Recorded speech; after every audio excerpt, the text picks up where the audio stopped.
De acuerdo al último informe del PNUD, si bien hubo avances desde el 2011 en cuanto al acceso a un empleo digno, las cifras no son para nada alentadoras. ¿Qué significa e implica tener un empleo digno? Ya nos cuenta nuestra compañera Jazmín García. Buenas tardes, Jazmín.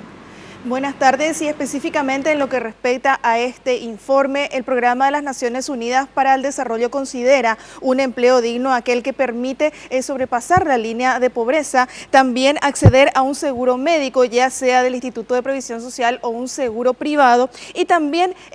acceder a un aporte jubilatorio. Pues bien, de acuerdo a este informe, si bien hubo un avance en relación al año 2011, cuando solo 16% de los trabajadores del país accedían a un empleo digno, este año ya es del 20% el nivel de este acceso, que si bien es alentador, aún está lejos de lo que debería ser ideal. Esto traducido en cifras significa que de 3.200.000 personas trabajadoras contabilizadas por la última encuesta de hogares, solo 644.000 presentan estas características, según nos explicaba Julio Fernández del PNUD. La rama agropecuaria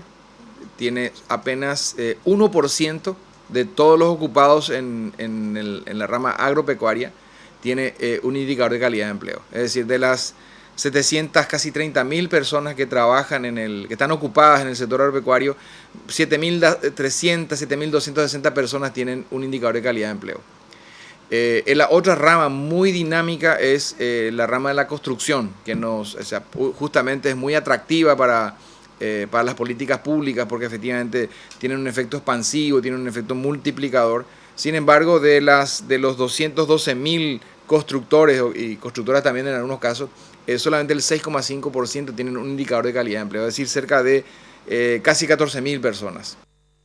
Y también menciona este informe que el empleo en las zonas rurales está mucho más precarizado en relación a las zonas urbanas, y por ejemplo en la zona de Asunción existe un mayor porcentaje de trabajadores que cuentan con un seguro médico, como por ejemplo al sector del Alto Paraná, que es la otra gran economía del país, que se encuentra con un nivel de empleo formal dentro de lo aceptable. Sin embargo, existen aún falencias, por lo cual desde el Ministerio del Trabajo se está tratando de focalizar la labor para disminuir estas deficiencias, según nos manifestaba el director del empleo. Para fomentar el empleo rural digno, en conjunto con el Crédito Agrícola de Habilitación, con el Ministerio de la Mujer, con el Ministerio de Industria y Comercio,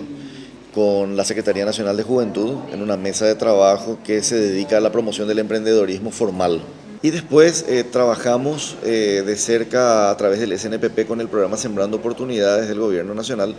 en todo lo que tiene que ver con formación y capacitación laboral y apoyo a los procesos de formalización. Y ahora estamos trabajando con el Ministerio de Industria y Comercio en un programa que va a permitir, o en una estrategia que va a permitir reducir los tiempos de la formalización y los costos de la formalización, para que más gente pueda inscribir su negocio en menos tiempo y con menos costo. Y este trabajo de formalización también incluye una labor conjunta con el Instituto de Previsión Social a fin de determinar cuáles son aquellas empresas que no están cumpliendo con los trabajadores, y por lo cual también están participando de esto que es la falta de acceso a un empleo digno para la mayoría de las personas.